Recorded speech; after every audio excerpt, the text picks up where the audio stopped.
Keinginannya menjadi seorang tentara telah muncul sejak muda. Ia menghabiskan sebagian masa kecilnya di luar negeri, tapi selalu terdorong untuk kembali ke negara asalnya. Kini, ia adalah salah satu calon presiden menuju 2014. Saya Marisa Anita, simak Satu Indonesia.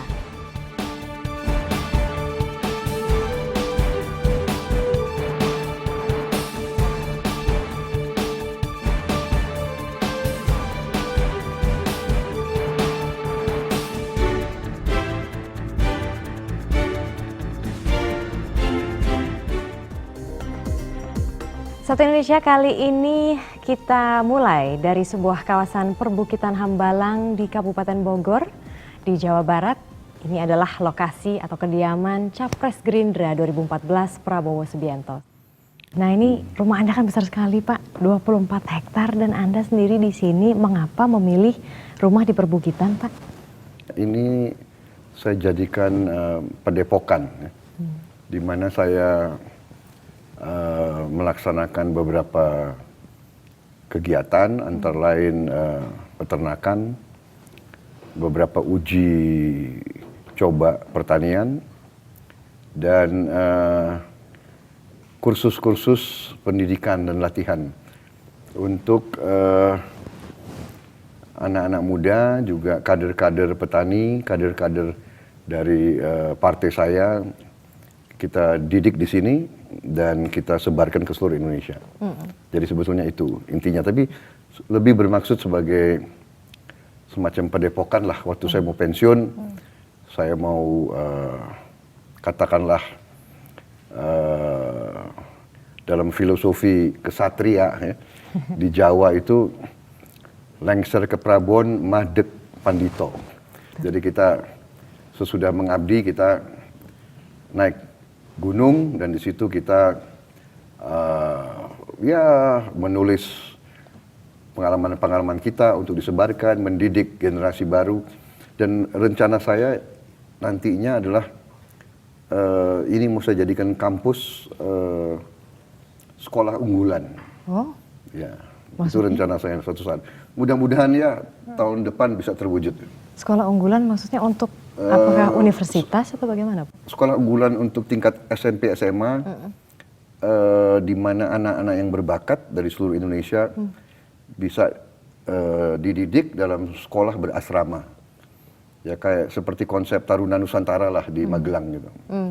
Dan juga Anda ini selalu mengenakan baju yang sama. Kalau tidak kemeja putih, ya paling baju safari begitu. Mengapa Anda memilih itu? Saya itu sebetulnya pengagum angkatan 45. Ya kan?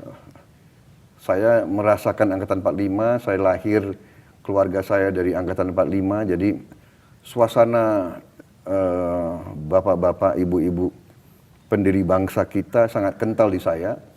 Waktu saya kecil ya pakaian tokoh-tokoh bangsa Indonesia ya sebagian besar ya pakai warna ini gitu.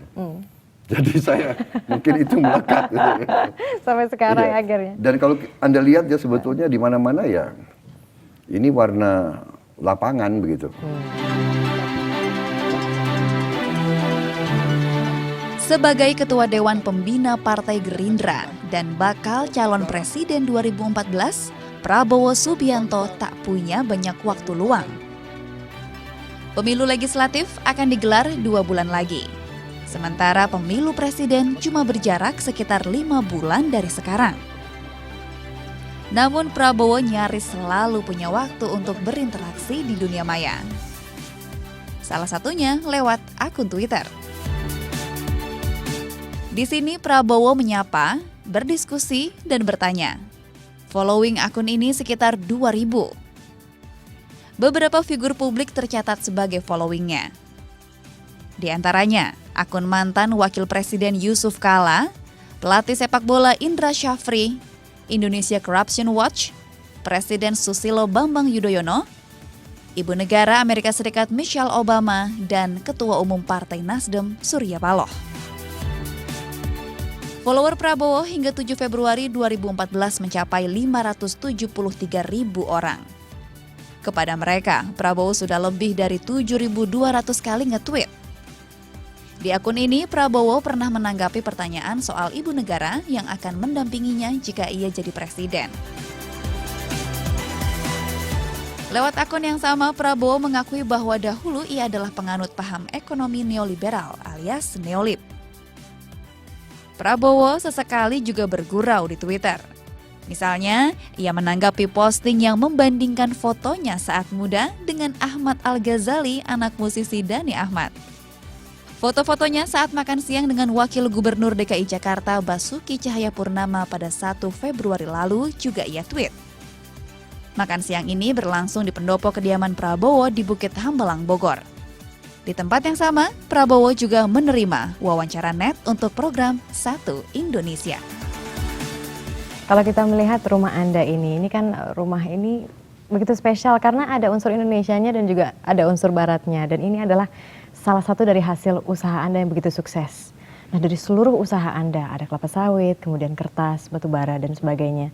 Kira-kira usaha mana yang paling menghasilkan bagi Anda? Sebetulnya saya tidak berminat untuk jadi pengusaha. Lalu? Saya cita-cita saya dulu ya hanya untuk jadi prajurit saja. Jadi tentara. Dan tapi waktu itu saya pensiun dini, agak muda. Usia saya baru 47 tahun. Dan pensiun saya ternyata ya sangat kecil ya waktu itu.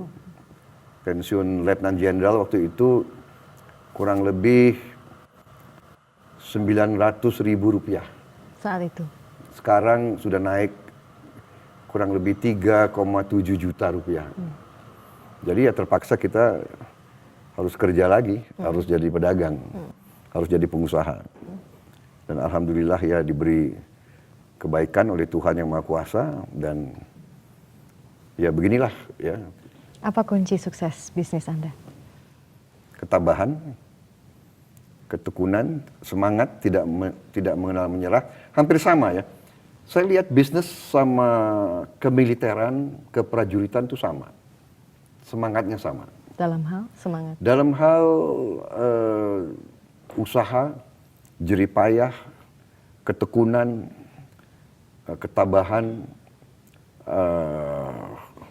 tahan tekanan, tahan cobaan, dan sebagainya. Apa pandangan Anda mengenai investasi asing? Saya mendukung investasi asing, kita butuh investasi asing, tetapi investasi asing harus dilaksanakan dengan tetap memperhatikan kepentingan bangsa Indonesia sendiri. Kemudian kita juga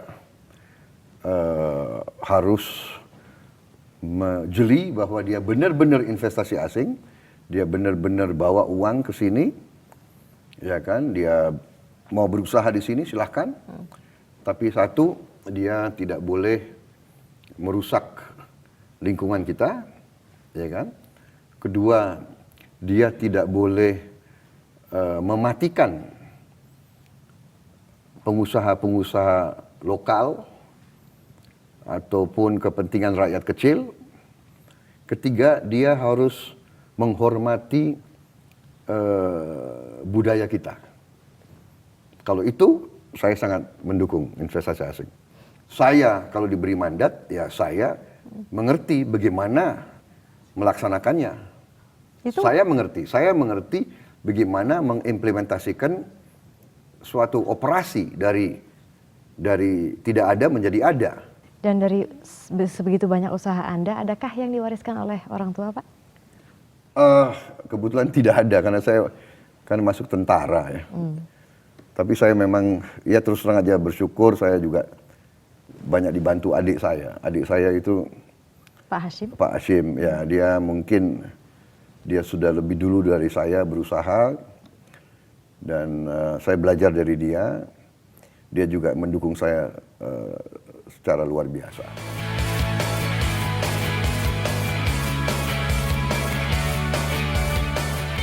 Figur Prabowo Subianto Joyo Hadikusumo yang menonjol di kemiliteran tanah air dan dunia usaha juga berpengaruh besar dalam perjalanan Partai Gerakan Indonesia Raya atau Gerindra. Tak heran bila pria berusia 63 tahun ini didaulat menjadi calon presiden dari partai berlambang burung Garuda ini. Sebagai Ketua Dewan Pembina, kedudukan dan wewenang Prabowo dalam Gerindra telah tertuang dalam anggaran dasar rumah tangga partai. Kita sudah punya anggaran dasar, anggaran rumah tangga sebagai pedoman pokok dari partai, tetapi karena beliau adalah Ketua Dewan Pembina yang menentukan arah bersama dengan anggota dan pembina yang lain dari partai, maka selain ADRT ini juga menyebutkan peran itu, karena itu peran Pak Prabowo memang sangat besar di Partai Gerindra. Mencoloknya sosok Prabowo di Gerindra membuat partai tampak bergelayut pada mantan komandan Kopassus tersebut. Prabowo pun seakan lekat dengan partai beraliran nasionalis ini. Prabowo dan Gerindra itu seperti dua sisi dari mata uang yang sama. Makanya kemudian punya ketergantungan sangat kuat Gerindra terhadap sosok Pak Prabowo. Sejak Gerindra itu lahir, berkembang, tumbuh seperti sekarang, kita bisa lihat historisitasnya itu sangat lekat dengan sosok Pak Prabowo. Pada awal kemunculannya di ajang pemilu 2009, dari 38 partai yang berlaga, Gerindra mampu masuk daftar 10 besar. Perolehan yang berhasil dicapai yaitu 4,6 juta suara atau 4,46%. Jelang Pesta Demokrasi 2014, partai ini cukup percaya diri. Menginjak usia yang ke-6, Gerindra berani mematok angka 20% dalam pemilu nanti. Untuk legislatif minimum 20%, supaya kita benar-benar bisa menyalonkan Pak Prabowo dengan cara sendiri, semoga lebih dari 20%, sehingga ini akan memudahkan partai untuk bisa mengusung Pak Prabowo sebagai calon presiden. Sebagai persiapan amunisi, Gerindra membentuk tim khusus yang bertugas menjaring massa lewat dunia maya. Tim terdiri dari 30 orang yang bertugas selama 24 jam non-stop. Selain menampung aspirasi, media sosial Partai Gerindra juga bertujuan menggayat calon pemilih dari luar negeri. Kenapa harus 24 jam? Karena kita harus ingat bahwa kader Gerindra juga ada yang berada di luar negeri. Mereka kadang-kadang butuh berinteraksi di waktu-waktu yang tidak sama dengan waktu Indonesia. Saatnya beraksi untuk Indonesia. Tak hanya manfaatkan media internet, Gerindra juga menyampaikan propagandanya melalui radio yang dinamai Indonesia Raya FM. Tidak tanggung-tanggung, programnya pun dibuat khusus, bertajuk Gerindra Menyapa. Di sini kita ngejelasin tentang Gerindra itu apa sih, visi misinya apa sih, ketua Dewan Pembinanya siapa sih, ketua umumnya siapa sih, apa sih sebenarnya yang harus dilakukan sama Partai Gerindra, apa aja yang nanti bakal dilakuin pada 2014-2019, itu udah dijelaskan dalam program yang adanya Gerindra Menyapa di situ. Jurus lain partai untuk mendulang simpati masyarakat yakni dengan membentuk perkumpulan yang disebut Gema Sadana. Misi organisasi yaitu menjaring masyarakat beragama Hindu, Buddha, dan Konghucu dengan harapan dapat menyumbang suara secara signifikan. Kami melihat keyakinan itu ada, karena itu Gema Sadana juga diberi kesempatan untuk mencalonkan diri di legislatif. Kami bisa menempatkan di 6 titik untuk DPR RI-nya, harapan kami semua dapat.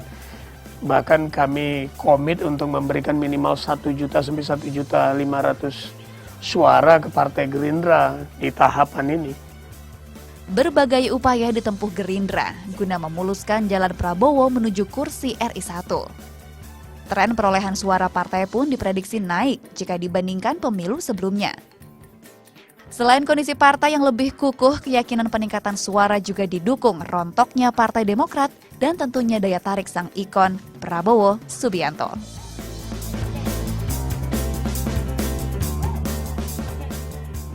Dan juga Anda pernah menjadi ketua HKTI. Nah, Saya masih ketua masih HKTI, ketua ya. HKTI ya Ketua sekarang. umum HKTI. Ya. Dan juga pencaksilat, bukan? Pencak silat juga masih Iya. saya. Lama saya sudah. Iya. Nah, Anda juga sekarang masih menjadi ketua umum HKTI, betul ya Pak ya? Iya. Nah, kira-kira bagaimana pendapat Anda tentang pertanian di Indonesia sekarang? Pertanian kita agak ketinggalan, agak terlantar, ya. Sebagaimana sudah jadi pengetahuan umum, kita yang dulu pernah swasembada beras, kita sekarang salah satu importir terbesar beras di dunia. Kemudian kita juga importir jagung, kita importir singkong, kita bahkan mengimport, sekarang kita mengimport ikan. Kita negara yang 3/4 laut, kita import ikan. Kita juga import garam. Ya. Jadi ini semua menunjukkan bahwa kita agak menterlantarkan bidang pertanian. Ya. Apa yang jadi hambatan, Pak? Saya kira hambatannya ya adalah bahwa policy, ya, kebijakan terhadap pertanian ini adalah kebijakan yang setengah hati. Maksudnya? Maksudnya adalah apakah kita mau membina pertanian dalam arti yang komprehensif, ya, secara keseluruhan, ya kita nggak boleh ragu-ragu. Berarti pemerintah harus mengambil suatu posisi keberpihakan yang tidak ragu-ragu, yang benar-benar dari hulu sampai hilir pemerintah bertindak aktif untuk memperkuat bidang pertanian. Dari mulai benih sampai dengan teknik, teknologi, alat peralatan, penyuluhan dan pendampingan petani, sampai dengan pasca panen, sampai dengan pengolahan, sampai dengan pembungkusan, sampai dengan distribusi, sampai dengan pemasaran. Jadi ini harus ada keberanian. Mungkin pada dasarnya dari dulu saya memang terlalu cinta sama Indonesia itu. Jadi saya bisa bayangkan sekian tahun sekolah di luar itu, akhirnya saya pilih masuk Akabri.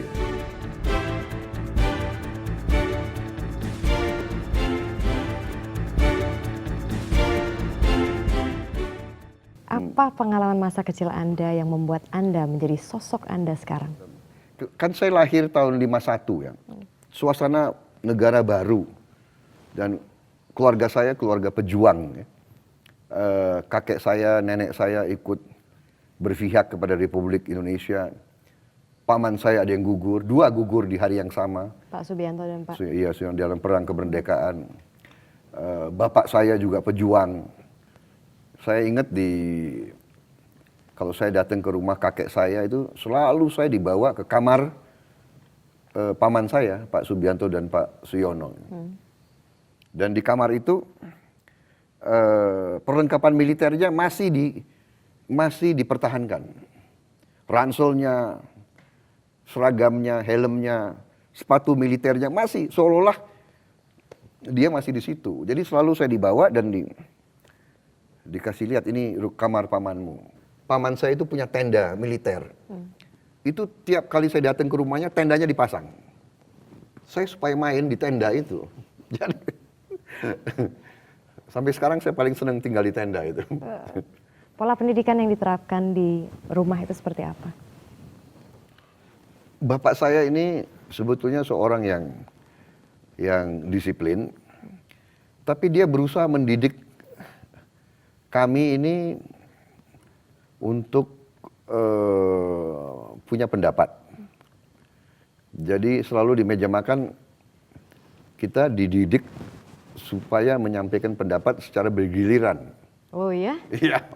Contohnya topik waktu itu saat itu lempar topik apa, Ayah? Ya, topik apa saja tapi kita boleh berbicara tapi bergiliran. Jadi saya lihat beliau coba mengajarkan demokrasi itu dari kecil. Kira-kira siapa orang yang paling berpengaruh dalam hidup Anda sekarang? Saya kira banyak ya. Tentunya keluarga itu sangat utama ya. Tetapi sekarang dalam kerangka yang lebih besar terjadilah suatu perkembangan bahwa siapa yang punya nilai yang sama dengan kita, siapa yang berjuang bersama kita untuk cita-cita yang sama untuk negara dan bangsa dan rakyat kita, itu menjadi saudara kita, itu menjadi keluarga kita. Anda besar di luar negeri, berpindah-pindah negara. Saya pernah di luar negeri, ya. Ya. Anda pernah di luar negeri, kemudian Anda memutuskan untuk kembali ke Indonesia. Alasan saat itu? Iya, saya tidak pernah berpikir saya akan tinggal di luar negeri. Saya ini orang yang tidak terlalu suka tinggal di luar negeri. Oh, mengapa Pak? Nggak tahu saya. Mungkin apa. Saya sekarang aja kalau keluar negeri, menjadi lelucon di antara staf saya. Mereka kan anak-anak muda, jadi mereka kalau diajak ke luar negeri senang. Iya. Tapi begitu saya tiba di luar negeri, katakanlah mendarat di Perancis, di Paris atau di Jerman, di Frankfurt, begitu mendarat saya sudah tanya sekretaris saya, tanggal berapa kita pulang? Hari pertama saya sudah tanya tanggal berapa kita pulang. Nggak tahu saya. Dulu saya mungkin sebagai anak muda senang ya, lihat yang baru. Tapi lama-lama saya kok lebih merasa tenang di negara saya sendiri. Adakah pengalaman buruk atau tidak enak gitu ketika di luar negeri sehingga Anda jadi merasa nggak nyaman gitu? Yang agak repot saya itu makan. Oh itu? Antara lain. Oh. Saya semakin saya tambah usia, semakin saya susah kalau nggak makanan Indonesia itu. Ya, kadang-kadang gitu. Itu? Antara lain. Antara lain. Dan yang juga lain? ya apa ya, saya juga ya sudah, saya bilang saya lebih suka di Indonesia gitu, nggak tahu.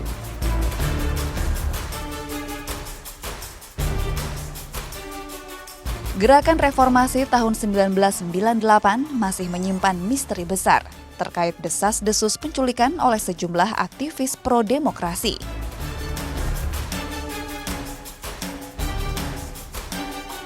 Kejutan muncul saat beberapa aktivis korban penculikan 98 justru mendedikasikan diri sebagai kader Partai Gerindra. Di antaranya Haryanto Taslam, Pius Lustri Lanang, Desmond Junaidi Mahesa, serta Aan Rusdianto yang akan menjajal ajang pemilihan legislatif 2014. Tidak setengah-setengah, para aktivis tersebut dipercaya memegang pos strategis dalam kepengurusan partai. Desmond Mahesa misalnya, yang menjabat Ketua Bidang Kaderisasi. Juga Pius Lustri Lanang yang menjabat Ketua Bidang Pendayagunaan Aparatur Partai. Bak 2 sisi mata pedang. Isu pelanggaran HAM tahun 98 terus bergulir. Pada satu sisi, tragedi ini menjadi noda hitam dalam rekam jejak Prabowo. Namun di sisi lain, dapat membangun citra Prabowo sebagai sosok yang berhasil menggandeng lawan di masa lalu menjadi kawan di masa kini lewat rekonsiliasi.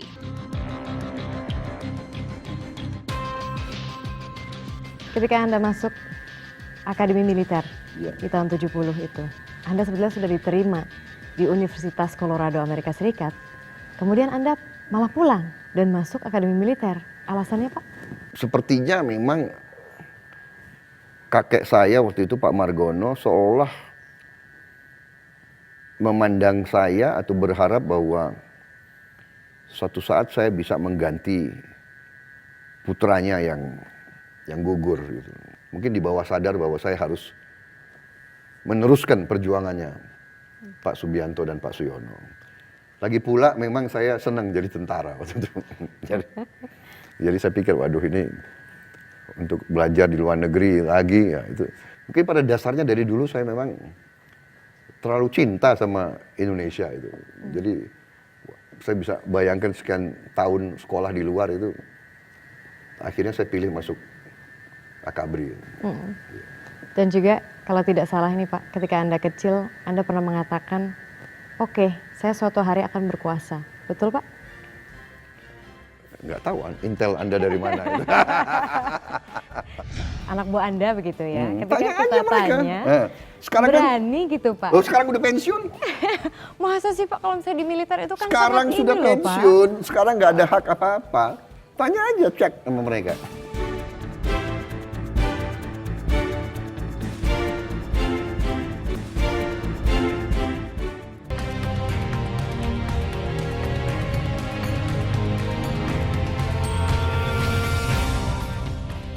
Usaha Anda udah sangat sukses, tapi Anda tetap ingin menjadi capres. Apa alasannya Pak? Dalam pengertian yang saya dapat, dari sejarah ya, saya suka belajar sejarah. Pengertian republik yang berhasil dalam sejarah adalah suatu bentuk negara di mana para warga negaranya, kalau dia siap secara kesehatan dan fisik, siap secara ekonomi dan materi, siap secara pendidikan dan intelektualitas, wajib menawarkan diri untuk mengabdi kepada rakyat. Jadi saya merasa ya ini kewajiban. Kalau saya dibutuhkan oleh rakyat, kalau rakyat merasa saya bisa bermanfaat, saya wajib untuk menawarkan diri. Kalau saya mikirkan diri saya sendiri, sudah ya, saya mau istirahat, saya mau hidup baik, saya bisa melakukan itu. Dan kadang-kadang saya juga harus akui, kadang-kadang saya tergoda juga gitu. Sungguh, ya. Pak? Kadang-kadang tergoda juga. Ya kan? Apa yang membuat Anda tergoda? Ya, berarti kan kita tidak capek, kita tidak habis tenaga, habis uang, habis kita juga tidak difitnah, tidak dimaki-maki, kan begitu. Jadi kadang-kadang kita, tapi akhirnya kembali, ini kewajiban, ini apa ya, ini bagian dari cinta tanah air. Masa kamu rela negaramu tidak kuat, tidak baik, tidak sejahtera, dipimpin oleh orang-orang tidak baik. Nah ini. Ketika Anda kembali ke tanah air, Anda masuk politik, tahun 2004 Anda juga ikut dalam bursa capres ini, Ya. kemudian gagal. 2009 Anda berusaha lagi untuk kedua kalinya, Anda gagal lagi. 2014 Anda berusaha lagi. Mengapa begitu, Pak? Jadi ini adalah nilai-nilai dan prinsip. Apa prinsip yang saya perjuangkan? Prinsip yang saya perjuangkan pertama adalah bangsa dan negara yang berdaulat, ya. Berdaulat berarti berdaulat secara politik, secara ekonomi, punya kehormatan, berdiri di atas kaki kita sendiri, bisa memberi makan kepada rakyat kita sendiri, ya. Kemudian bisa mengamankan semua suku, semua agama, semua ras, semua kelompok etnis yang hidup di Nusantara kita, di negara Republik Indonesia kita ini. Oponen terberat Anda di Capres 2014 siapa? Saya menganggap semua oponen itu sama beratnya. Oh ya? Iya. Jadi kita tidak boleh menganggap enteng siapapun, tapi saya lebih memandang, saya tidak mau anggap benar-benar oponen ya. Dalam suatu persaingan pasti ada kontestan yang akan bersaing sama kita. Yang repot ini di Indonesia ini ya, budaya curang ini yang repot di Indonesia ini. Maksudnya? Iya, kan? Iya, bohong, curang, korupsi ini jadi budaya sudah. Modus-modus kecurangan yang Anda alami apa? Paling penting ya, yang paling berbahaya adalah daftar pemilih tetap. Jadi esensi dari demokrasi adalah pemilihan umum. Esensi dari pemilihan umum adalah pemilihan itu sendiri. Esensi dari pemilihan itu adalah daftar pemilih. Jadi daftar pemilih kalau terdiri dari nama-nama yang palsu, ya, bahwa orang namanya di situ tapi orang yang nggak ada. Jadi ini adalah kecurangan, iya kan? Jadi katakanlah di satu TPS ada 500 orang, tapi ditambah 30 orang yang nggak ada di TPS itu, namanya nggak jelas. Ini kan berbahaya. Kalau kita punya 600.000 TPS, tambah 30 atau kali 30, berapa itu? Apa contoh konkret yang saat itu membuat Anda betul-betul murka, terutama terkait dengan DPT? Saya kira ya bukan murka ya, kecewa. Ini sangat membahayakan. Kalau ini kita lakukan ya di mana keabsahan proses pemilihan itu? Nah, Karir Anda ini bisa dikatakan cemerlang, Pak. Tapi ada juga nih, mungkin orang yang tidak suka gitu ya, memunculkan nada-nada sumir. Oh iya, Prabowo Subianto dia cemerlang karena dia dekat dengan Cendana. Tanggapan Anda? Saya kira itu wajar ya. Jadi yang penting bagi saya adalah pekerjaan, prestasi, ya kan? Itu yang harus menjadi dasar penilaian. Ya. Katakanlah memang saya mantunya presiden. Sebagai perwira, waktu saya memimpin, apakah saya kapabel atau tidak? Ya kan? Apakah saya umpamanya dijadikan komandan batalion, saya bisa nembak atau tidak? Karena komandan batalion itu kan pemimpin, ingarso sung tulodo, dia harus memberi contoh di depan. Bagaimana anak buah saya? Yang paling benar tanyalah anak buah saya. Iya kan? Kalau orang-orang yang suka dan tidak suka, ya bisa cerita ya XYZ boleh. Tapi kalau komandan batalion, tanyalah anak buahnya. Tapi apakah mungkin Pak Prabowo, anak buah Anda begitu ya, ketika Tanya kita aja mereka. tanya, Sekarang berani kan, gitu Pak? sekarang udah pensiun. Masa sih Pak kalau misalnya di militer itu kan Sekarang sangat sudah ini loh Pak. pensiun, sekarang nggak ada hak apa-apa. Tanya aja, cek sama mereka. Melihat ke masa lalu Anda terkait dengan masalah HAM, tanggapan Anda mengenai hal ini? Ya itu risiko, nggak ada masalah, silakan. Saya kan nggak pernah kemana-mana, saya siap menjawab.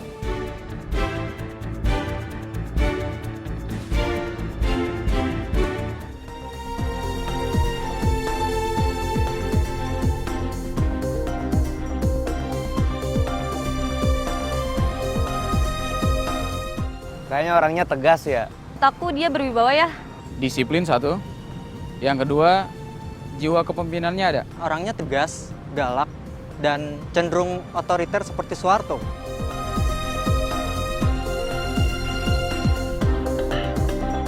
Setuju saya, dia tegas orangnya. Aku setuju. Setuju, bisa dipertimbangkan. Kurang setuju. Setuju? Enggak, lumayan setuju sih.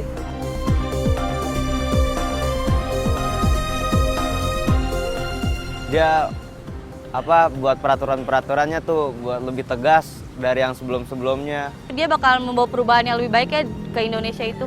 Pastinya dengan basic militer itu ketarang kita akan lebih profesional ya dengan basicnya dia itu sendiri. Mungkin hampir sama kayak presiden-presiden yang dulu.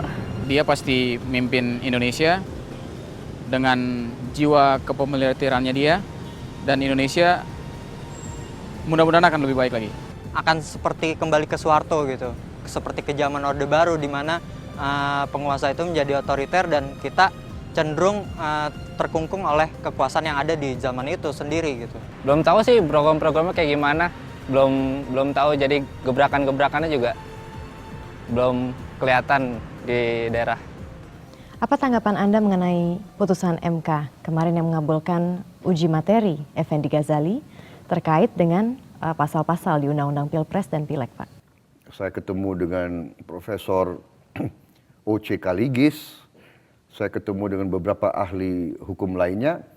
Mereka mengatakan bahwa keputusan MK ini adalah menimbulkan keadaan rawan. Di satu pihak MK mengatakan bahwa Undang-Undang Pilpres yang berlaku itu tidak sesuai dengan Undang-Undang Dasar 45, tapi di lain pihak katanya hal ini masih berlaku sampai 5 tahun ke depan. Betul. Jadi ini kan rancu ini, ya yang benar yang mana? Jangan-jangan nanti kita laksanakan pemilihan umum, ada yang dipilih, digugat karena tidak sah. Berarti otomatis siapapun yang terpilih menjadi Presiden RI tahun ini, itu akan dipertanyakan statusnya. Kamu sah atau tidak, kan gitu kan? Iya, betul. Ya makanya inilah menurut saya ya kita sangat mempertanyakan kearifan daripada MK ini. Apakah MK benar-benar bertindak demi hukum dan demi kepentingan negara, atau apakah ada pesan-pesan politik praktis. Kalau ada, ya ini sangat berbahaya bagi masa depan bangsa. Maksudnya pesan politik praktis dari siapa, Pak? Ya kita tidak tahu, ya kan? Itu yang jadi masalah sekarang. Tetapi janganlah mengira bahwa semua rakyat Indonesia bisa dianggap bodoh. Ya ini yang saya khawatir, ada sekelompok orang yang biasa dengan praktek-praktek manipulasi dan mencurangi, ya menganggap semua bisa diatur, semua bisa dibohongi. Gitu. Dan juga tadi kan memang ada lembaga survei yang memang nama Anda nomor 1, Pak. Tapi ada juga lembaga survei yang lain yang mungkin nggak tahu apakah itu dibeli atau dipesan atau tidak. Yeah. Nama Jokowi itu lagi santer populer. Dan kalau misalnya kita melihat ke belakang sedikit, Anda adalah orang di belakang pasangan Jokowi Ahok. Tanggapan Anda mengenai ini? Itu namanya politik di Indonesia. Anda tidak merasa terancam begitu, Pak, dengan kepopuleran Jokowi ini? Saya kok tidak ya, saya tidak merasa terancam karena pendekatan saya adalah bahwa saya mau mengabdi kok. Kita kan menawarkan diri, kalau kita nggak diterima ya nggak apa-apa. Nggak apa-apa, Pak? Ya nggak apa-apa, mau apa? Mau mengeluh. Ya kan? Tetapi yang kita harapkan benar-benar adalah ini proses yang bersih. Jangan rakyat dicurangi gitu loh. Ya kan? Itu saja gitu loh. Apa tanggapan Anda mengenai Presiden Republik Indonesia yang identik dengan Jawa, Islam, militer? Itu memang suatu apa ya, katakanlah mitos kah atau suatu pandangan begitu. Tapi kan kita pernah punya juga banyak presiden yang bukan, kita pernah satu presiden yang bukan Jawa, Pak Habibie. Kita pernah juga punya presiden yang bukan militer, Pak Habibie, Gus Dur sama Ibu Mega. Bung Karno bukan militer, ya kan? Jadi itu bisa kita terima dan bisa juga kita pertanyakan. Gitu. Menurut saya pada dasarnya adalah apa sih yang nilai-nilai yang diperjuangkan oleh figur itu? Saya kira lebih penting itu. Di banyak survei saya nomor 1. Nah, jadi begini, survei itu kita tahu sekarang sudah menjadi alat. Ya, alat pembentukan opini, alat persepsi. Jadi saya nggak terlalu menghiraukan lah survei-survei itu. Gitu. Saya tahu yang bayar siapa. Kita di Indonesia itu hampir nggak ada rahasia lah, ya kan? Si survei ini udah di kontrak si ini, kan mereka kan punya organisasi terdiri dari banyak orang itu yang bocorin juga gitu loh. Nah kalau misalnya jadi kita mengerti gitu loh. Anda ini kan sekarang sudah agak sedikit berbeda begitu, di mana Anda sudah lebih terbuka ke media sudah boleh ke rumah Anda gitu. Apa sih yang terjadi? Enggak, dari dulu boleh. Saya juga heran. 2009 dulu kayaknya nggak terbuka ini deh, Pak. Iya gimana, kita lagi kerja gitu loh. Iya kan sekarang Bapak kerja juga, ini udah tinggal berapa bulan lagi? Iya dulu kan kerjanya masih kerja keras banget gitu loh. Iya kan. Waktu itu bukan saya menutup diri, tidak. Memang mungkin belum kesempatan aja gitu. Jadi ada anti pencitraan begitu ya Pak? Hah? Anti pencitraan? Bukan anti pencitraan, adalah prioritas, urgensi. Ya saya percaya dengan substansi. Anda Capres Gerindra 2014. Sudah tahu siapa yang Anda akan pinang untuk menjadi wakil Anda? Terus terang saja saya belum tahu. Sampai sekarang belum tahu? Belum tahu. Bahkan nama-nama yang kira-kira Anda, kayaknya ini. Ya tentunya kita sudah punya ancer-ancer. Kalau saya lebih condong ke arah matriks. Ya, matriks. Jadi kriteria apa gitu loh. Jadi saya harus tentunya cari seorang yang setiap saat dia capable untuk menjadi presiden. Anything can happen. Pada saat itu tidak boleh ada vakum, wakil presiden harus benar-benar siap menggantikan. Berarti seorang wakil presiden bukan embel-embel, bukan hanya dekorasi. Saya kalau bertanggung jawab kepada rakyat, saya harus memilih seseorang yang benar-benar saya yakin dia siap untuk jadi presiden. Menggantikan saya kalau saya ada apa-apa. Gitu. Nah kalau misalnya bicara RI 1 Pak, itu adalah posisi tertinggi. Biasanya kalau misalnya orang mengatakan ilalang semakin tinggi itu berarti cobaannya semakin banyak. Benar sekali. Dan juga banyak orang pasti yang ya udah, ada yang suka, ada yang tidak suka, ada nada sumbang, ada nada sumir, dan orang-orang yang memiliki nada sumbang atau sumir ini pasti akan berusaha untuk menjatuhkan Anda dengan alasan apapun. Dan Benar. paling banyak alasan yang mereka ambil itu adalah melihat ke masa lalu Anda terkait dengan masalah HAM. Tanggapan Anda mengenai hal ini? Ya itu risiko, nggak ada masalah, silakan. Saya kan nggak pernah kemana-mana, saya siap menjawab, ya kan? Tidak ada masalah sama sekali. Tanya rakyat, ya kan kita ada proses demokrasi kan. Jadi itu biasa apa ya dalam suatu perjuangan politik, itu hal yang biasa, nggak ada masalah bagi saya. Dia akan, yang saya bilang nilai yang diperjuangkan itu yang menjadi substansi, ya kan? Tuduhan fitnah ya, kalau fitnah ya saya kira akan memukul balik yang melaksanakan fitnah. Menurut Anda itu fitnah, Iya, Pak? Mengapa menurut Anda itu fitnah, Pak? Ya memang fitnah, tidak ada dasarnya semua itu. Jadi Anda pasti bisa menjawab, Pak? Itu pasti, sudah saya jawab, bertahun-tahun saya jawab, berkali-kali saya jawab. Baik, terima kasih Pak Prabowo. Terima Subianto. kasih. Terima kasih. Satu Indonesia selalu menghadirkan tokoh-tokoh nasional. Kira-kira siapa lagi tokoh nasional yang akan kita ajak bicara? Simak terus Satu Indonesia setiap hari Minggu pukul 11 malam. Saya Marisa Anita undur diri, sampai jumpa minggu depan.